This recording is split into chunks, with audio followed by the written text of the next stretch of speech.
Welcome back everyone, I know it's been a while. I apologize for the delays, a lot has happened over the past 6 months, some of which I'll be sharing with you in the upcoming videos. My initial plan for the first episode of Season 2 was a deep dive into the Senua games and why they don't work in terms of gameplay and storytelling. And then I played the Senua games. Yeah, these ain't games. These two are for the most part just over-budgeted, overpriced student films masquerading as walking simulators. And I actually like Ninja Theory. Enslaved is one of my favorite games of the 7th console generation, and I even enjoyed their take on Devil May Cry. Look, I never played the original trilogy, so don't hold that against me. I hope Ninja Theory learned their lesson and goes back to making real games. Because let's be real, barely anyone cared when Hellblade 2 came out last year. The other thing I noticed, it's a small event, but it looks like most of the video game industry decided to follow into Hollywood's footsteps. And by that, I mean they are deliberately setting themselves on fire.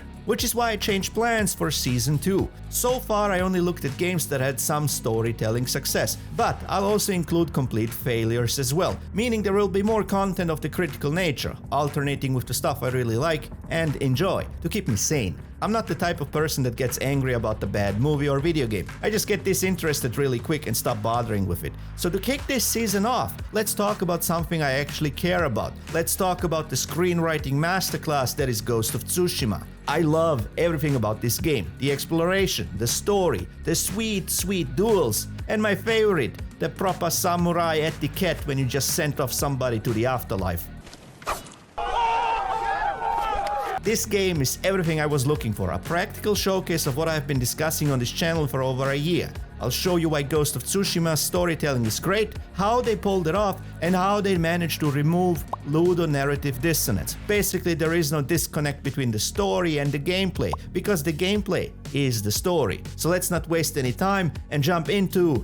Welcome to the rice fields, motherfucker! The game!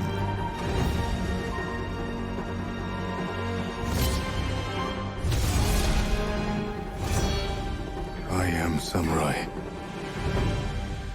but I will sacrifice everything for my home.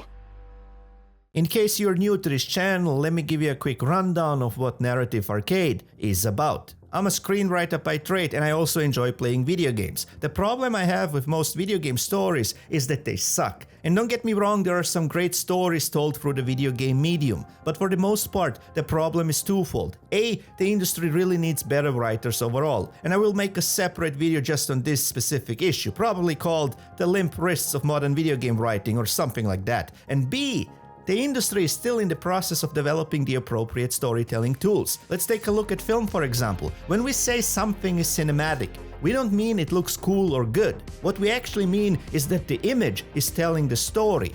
But when video games try to be cinematic, they often don't end up telling their stories through gameplay, which should be their top priority. Sometimes video games will only slap the story on top of gameplay. This often results in a complete disconnect between the two, described as ludonarrative dissonance. Now, if you watched my channel before, then you know I hate the term ludonarrative dissonance, simply because focusing on it has incentivized developers to make horrible decisions which often result in taking agency away from the player.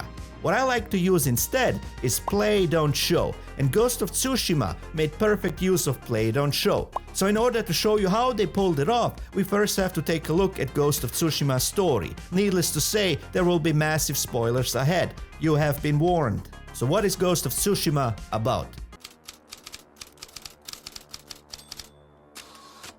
In 1274, a Mongol fleet led by Khotun Khan invades the Japanese island of Tsushima. Lord Shimura and his nephew Jin Sakai lead an effort with the 5 great families to stop the invaders at Komoda Beach. Shimura decides to send a representative to meet the invaders. I guess that makes sense. We are all civilized men here, right? I'm sure we can resolve this amicably and on a path of mutual understanding and culture.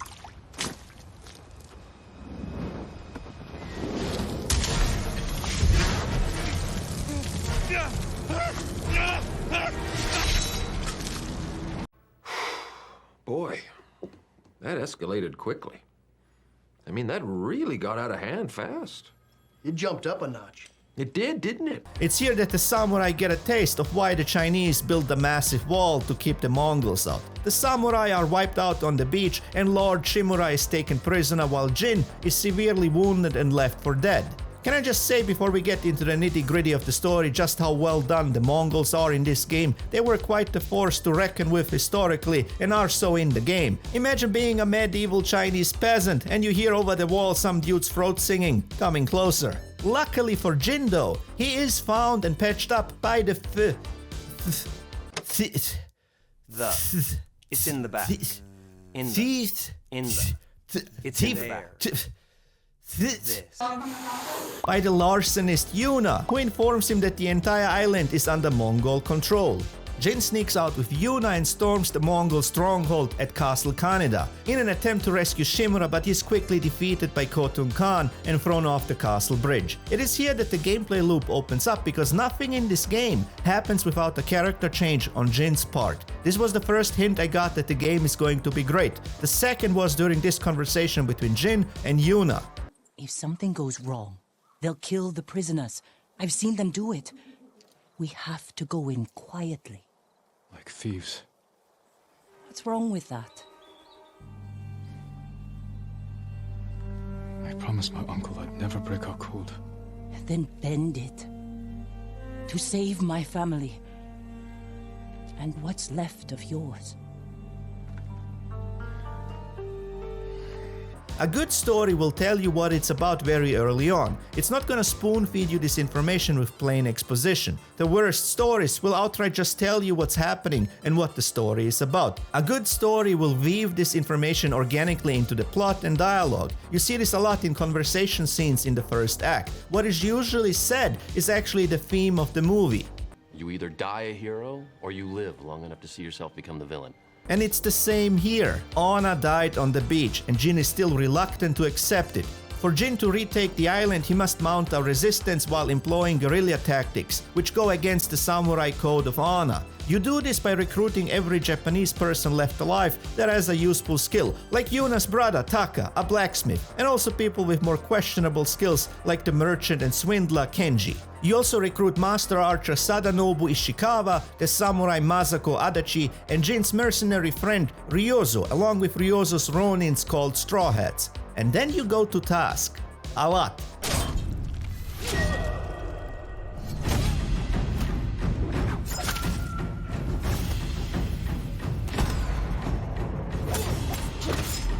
As you liberate villages while also disrupting Mongol activities, the islanders begin to revere Jin as the Ghost, a samurai spirit that has risen to fight the Mongols. Taka then crafts a grappling hook for Jin to scale Castle Kaneda's walls, and so you lead an onslaught with your allies.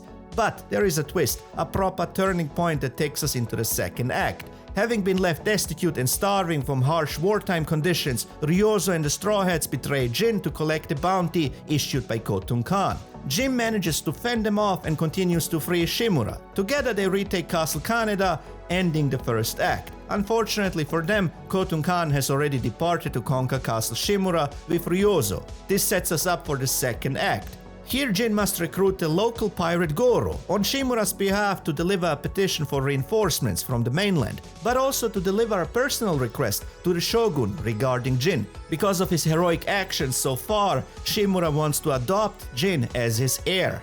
There are two things I absolutely love about Ghost of Tsushima, and that is the story structure, which is completely woven into the gameplay loop, and the dialogue. We'll start with the dialogue. I think the easiest and quickest way to judge a screenwriter is by the dialogue. It is after all the one element that gives almost all screenwriters at least some trouble. Writing good dialogue is hard. Writing good dialogue that sounds organic for characters that lived over 700 years ago is a damn near impossibility for many writers. The reason is twofold. A. Almost everyone was much more moral back then. And I don't mean that they had better morals than us, that's obviously debatable. I mean that everyone was aware and tried to live life in accordance with the moral law of the land.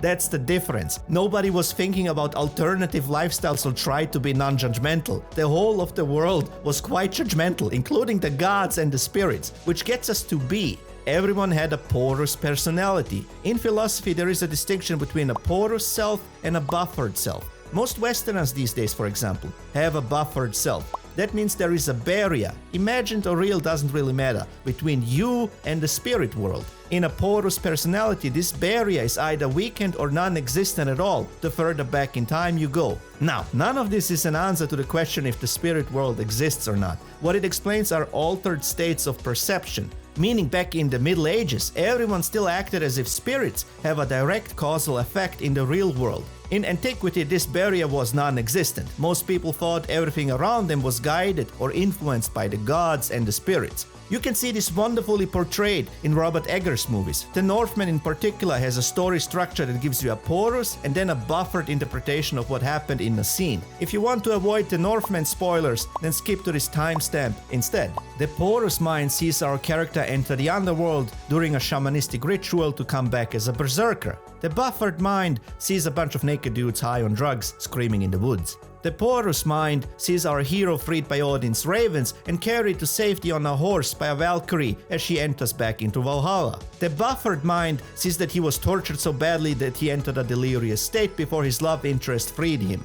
I think you get the gist now. Another good example is the show Evil. Here the entire premise of the show is to blueball both porous and buffered personalities as interpretations switch multiple times across each episode. In the first episode, for example, the main character is tormented by a demon. Then it turns out to be nothing more than a night terror. The show does this all the time to the point of frustration. Now, a good writer understands this. A bad one doesn't, like the ones working for Ubisoft. In Assassin's Creed Odyssey, for example, half the dialogue sounds like it comes from an atheistic Redditor. I cringe every time the main character talks about the gods in this game. I'm sorry, but no Misthios, as in mercenary back then, would brush aside the influence of the gods. His life would have depended on them. LARPing as an atheist in antiquity just ruins the game for me. That shouldn't be an option. In the Iliad, Achilles didn't stop to kill Agamemnon because he changed his mind. He was stopped by Athena because Hera sent her. Only a modern hack writer wouldn't understand this. God, what I would give for one Robert Eggers in the video game industry. Imagine him writing an Assassin's Creed game. Or better not, I still want Ubisoft to go under. So with all that said, how does Ghost of Tsushima hold up in terms of dialogue? It was perfect. Perfect. Everything, down to the last minute details. Everyone sounds appropriately stoic. The talk about honor and duty is really well done, and there is even this sense of divine providence. Not just in dialogue, even in the gameplay mechanics. When you select a destination on the map, you're guided by the wind to your location without the need for quest markers. Same when you encounter foxes, they will guide you to hidden shrines where you can find useful treasures. Now, for a buffered personality, this is absolutely ridiculous. How would a fox know where the shrines or treasures are? But a porous personality sees a spirit delivering a gift, so best to follow it. I don't know if the developers were aware of the difference between porous and buffered selves. It could all just be a happy coincidence, but in any case, good job, Sucker Punch. I enjoyed my playtime the most with the Master Archer Ishikawa. You spend a lot of time with everyone though, as you fulfill quests for each character while helping them overcome their trauma or problems. With the dialogue out of the way, we can talk about the chef's kiss that is the story structure. I have already hinted how so many gameplay elements are just an outgrowth of Jin's character. Even navigational gameplay mechanics make perfect sense when you understand what a porous personality is. The structure is no exception. But before we can understand it, I need to give you a couple reminders. Remember what I always say about dramatic arcs. Every dramatic arc is a vehicle to burn away the hero's facade. Be it 3-act, 5-act or 4-act structure like Kisho Tenketsu, we always burn away the facade to reveal the hero's flaw. To see if they'll accept their flaw and change or not and go under. So in order for us to understand the structure of Ghost of Tsushima and everything it entails, be it the midpoint or the Dark Night of the Soul, we must understand Jin Sakai as a character, and equally important, we must understand his flaw.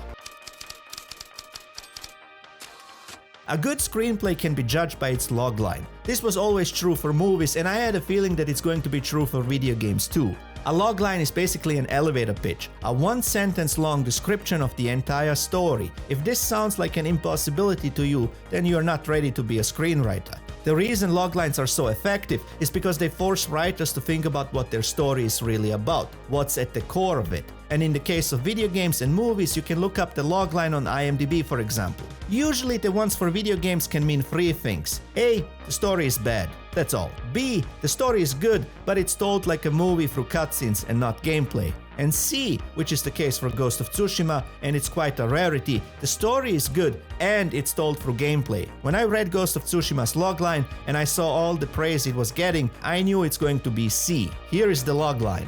Set in 1274 on the Tsushima Island, the last samurai, Jin Sakai, must master a new fighting style, the Way of the Ghost, to defeat the Mongol forces and fight for freedom and independence of Japan. Buried in this is Jin's flaw as well. What is the Way of the Ghost and what are its consequences? That's at the core of this story. For Jin to save the island and Japan, he must break tradition with his fellow samurai, and more importantly, with his uncle, Shimura. Why is this a character flaw? Because in order for Jin to change, he must finally understand who he is. The facade is that Jin doesn't know who he is. He thinks he's a samurai, he thinks he's stepping into his father's shoes, quite literally when he dons on his father's armor. But the story and much more importantly, the gameplay loop disagree. Jin is not a samurai, he is the ghost. This is why it was a genius move to split the island into 3 sections, representing 3 acts. These 3 acts can also be renamed as Known,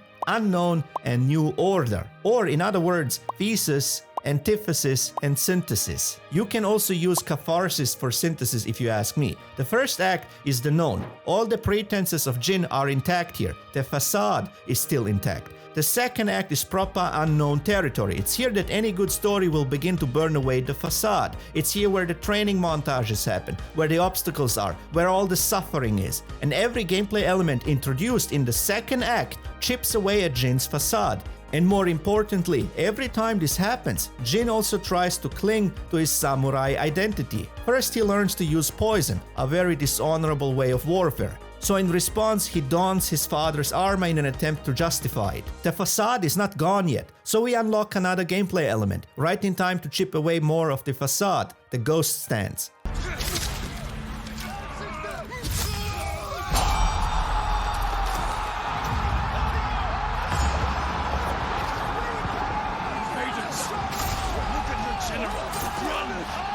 And yet, even after finally gaining a real upper hand against the Mongols, even after the villagers have truly began to revere Jin, he still doubts his Way of the Ghost, which is exactly why the story needs to push him over the edge, to burn the facade some more, to prepare him for the most important moment in any story. And how does the game achieve this? Well, Khotun Khan has realized that the power dynamics have shifted. Villagers do not follow Shimura, they follow the ghost. And previously, Khotun tried to convince Shimura to lay down his arms and become a vassal together with Japan for the Mongol Empire. Shimura refused, and now the Khan is trying the same tactic on Jin. This is not just a plot point, this is a crucial piece in burning away the facade. Because Jin still clings to his samurai pretenses, a good friend of his, the blacksmith Taka, dies because of it.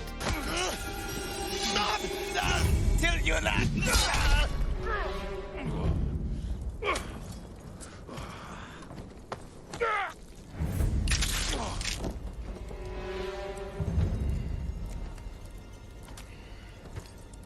Your friend died for you. Now I must find another, and you must choose again.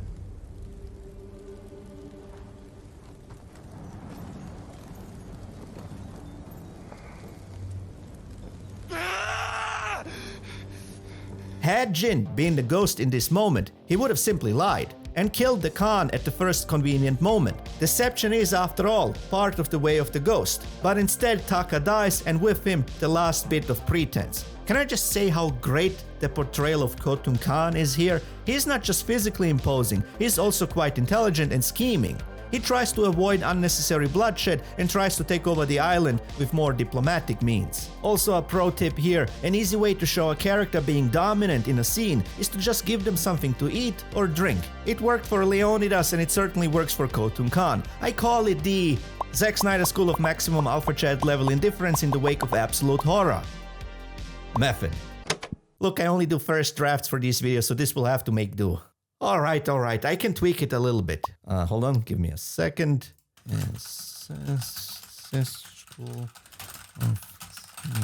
Alright, and that's it. That's the one. The method of the Zack Snyder school of maximum alpha chat level indifference in the wake of absolute horror. There, it rolls right off the tongue. With this we have primed Jin for the most important beat in any story. Something is about to come down on Jin like Judge Dredd's unrelenting thirst for justice. Choke on that.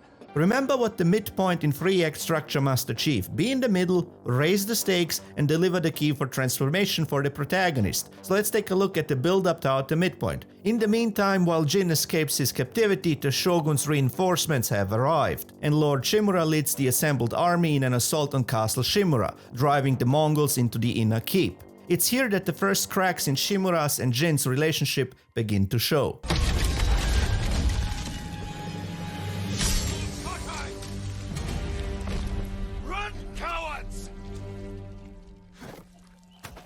Jin! What are you doing? Clearing the way. Not like that. Never like that. Face them as a warrior with honor, not a monster. It's all they understand. Terror is not the weapon of a samurai.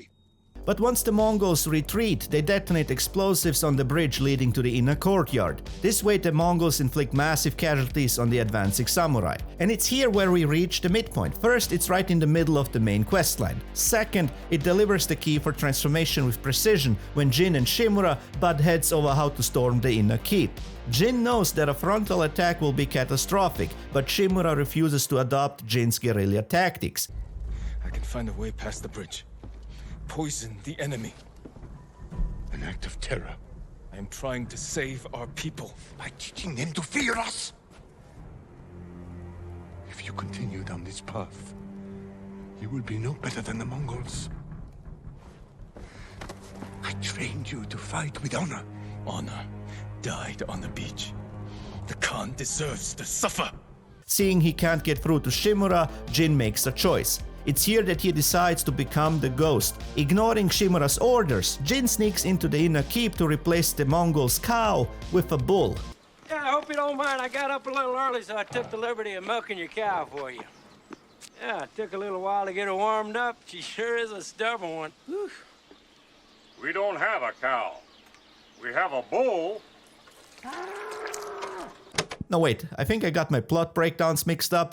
This one is for the upcoming season of The Fool in April here on Narrative Arcade. Hold on, let me just check real quick. Oh yeah, right. No, he sneaks poison into their fermented horse milk. The other method would not have had quite the same results.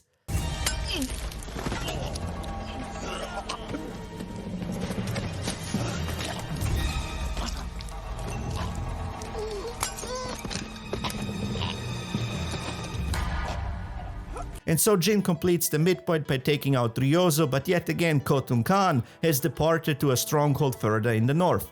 With the midpoint completed, we also raise the stakes, because despite the castle being taken without any additional samurai casualties, Shimura is furious with Jin, as his actions have violated the samurai code of honor. But it's not just Shimura Jin has to worry about. The Shogun will have Jin executed for treason for what he did, and so Shimura urges Jin to use Yuna as a scapegoat. It's here where his transformation begins. Jin refuses to blame everything on Yuna, and instead he embraces his persona as the ghost. Shimura regretfully has Jin put under arrest. Remember what I always say about any dramatic arc. It's not so much a steady line building toward the climax, but more of a sinus curve. The story must breathe. It has a rhythm like anything with a heart. If the hero succeeds at the midpoint, they usually fail toward the breaking into three, and vice versa. And since Jin succeeded at the midpoint, he will be punished all the way up to the breaking into three when he enters the third act with newfound confidence. A good way to track these changes is by literally using plus and minus in the development phase. You can just mark off the character relations in a scene.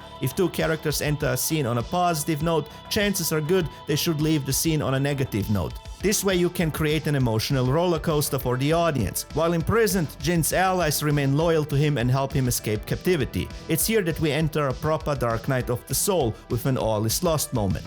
Jin's horse is fatally shot by archers, and the mood is appropriate. So far Jin lost a good friend, he lost his uncle, the shogunate has turned against him and wants his head. And on top of it, he has no armor and no weapons or tools. And finally, at the end of the Dark Night of the Soul, he must also bury his best friend.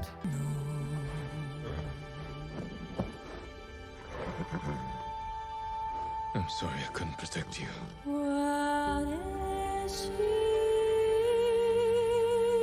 And with the end of the Dark Night of the Soul, we enter the third act with yet again a proper turning point. The Mongols have figured out how to craft Jin's poison and have already begun to test it on the poor villagers. With this, Jin regains his confidence. He knows he must push through, not just because of all the sacrifices so far, but because of the future horrors if he gives up. The Khan plans to use the poison in his assault on the Japanese mainland. You know, when I started my 5 ways to improve storytelling in video games series, I knew a lot of the stuff I discuss here will sound very abstract and maybe even impractical to some, which is why I was so happy to play through Ghost of Tsushima. This game shows how everything I've been discussing can be put into gameplay form. And on top of it all, Ghost of Tsushima's director's cut even shows the pulp method in action. If you never watched my Doom 2016 video, then I'll give you a quick refresher. The pulp method is basically Pulp Fiction in gameplay form. Pulp Fiction deserves its praise because it revolutionized screenwriting. It showed that you can build a linear 5-act structure by using 5 non-chronological 3-act structured acts.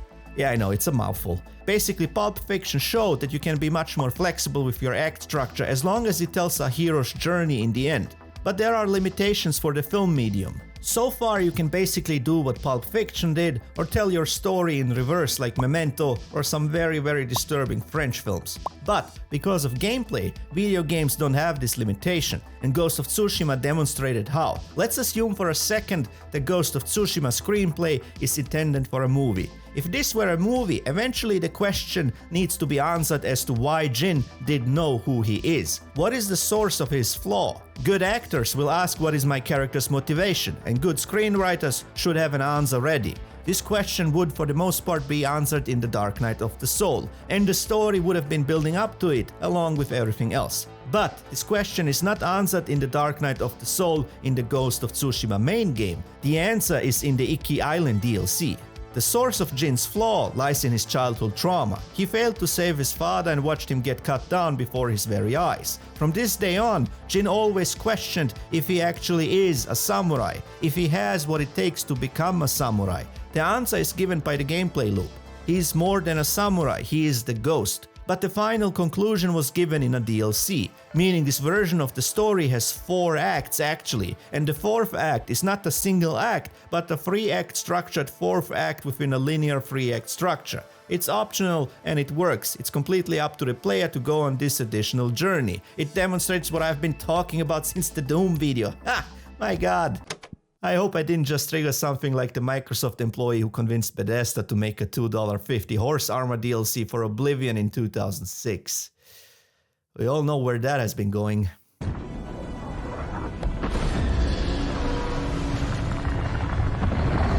With all this said, we can begin to wrap things up. Before gathering his allies and assaulting Khotun Khan's final stronghold, Jin sneaks back into Castle Shimura to leave a note for Lord Shimura. Jin hopes Shimura and his samurai will join the effort to distract the Mongol forces. Luckily for Jin, even though his uncle is quite bitter with his nephew as we find out during the stealth mission, Shimura is not a complete bullhead and decides to do what is best for Tsushima. For Tsushima! No mercy! With the bulk of the Mongol forces distracted, we can finally reach Khotun Khan, and this time there is nowhere to hide. Jin does what Jin does best, but Khotun does not depart his mortal coil without reminding Jin of the magnitude of their actions. We will be remembered forever. No, you will be forgotten.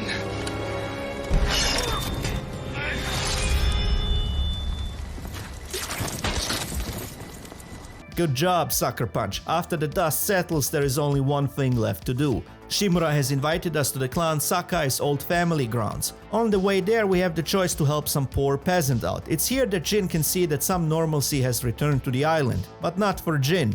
Never again for Jin. Shimura informs him that the Shogun has declared Jin a traitor and the ghost an outlaw, that he's been tasked with taking Jin's head. I love this scene because it's a perfect execution of subtext. On one hand, there is an insurmountable chasm between the two men. On the other hand, they're the perfect father and son duo, and both know it, which makes the ending even more bittersweet, especially because the final choice rests with the player. You can choose to spare Shimura and let him continue to live without honor, or you can decide to kill Shimura to keep his honor intact. I always decided to kill him. It felt like the honorable choice. The man was never going to change and join Jin's quest. At least he can die with dignity, with his honor intact and in accordance of his way of life. You see this, Ubisoft? That's how you tell a story when actual storytellers work for your damn company. With the ending, it's time to give Ghost of Tsushima a rating. Not that it's gonna be much of a surprise, given the title of this video.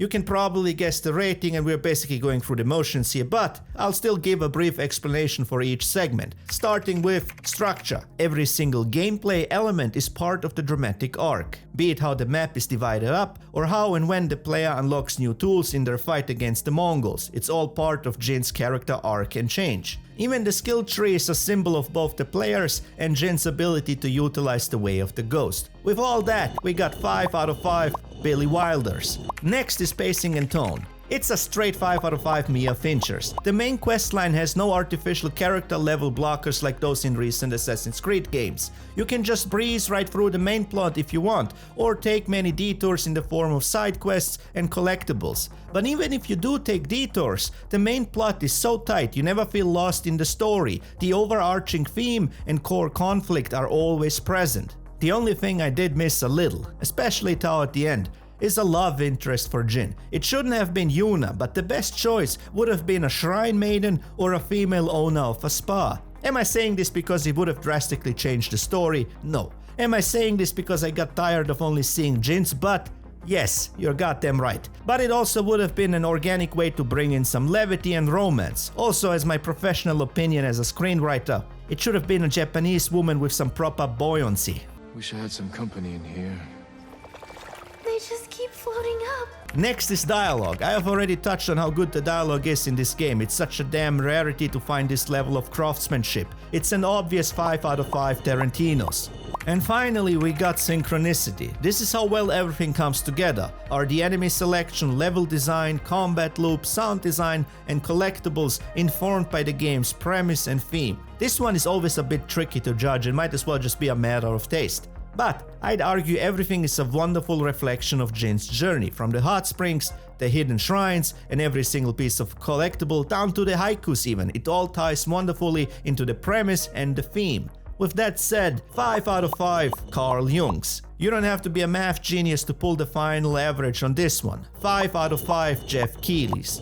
And remember kids, always leave a can of Mountain Dew outside for the Dorito Pope. It's like chalking the door, but for gamers. And that's the storytelling of Ghost of Tsushima. I hope I was able to showcase why I think it's a great screenwriting masterclass. Do I think the sequel will be too? Nope. Anyways, if you want to order signs for your franchise stores, make sure you buy from a responsible sign company. So let me know in the comments what you think of my breakdown. Do you agree with it or not? Did you have a chance to play Ghost of Tsushima yet? And if not, why? What's stopping you? Also let me know what other games can be considered a screenwriting masterclass based on the things I outlined here. If you are new to this channel, you can also check out Season 1 of Narrative Arcade. I'm already working on the next video and I got a banger lineup for the next 6 months. Let's just say, some of it is gonna ruffle some feathers. In the meantime, I wish you all the best and I'll see you on the next page of storytelling.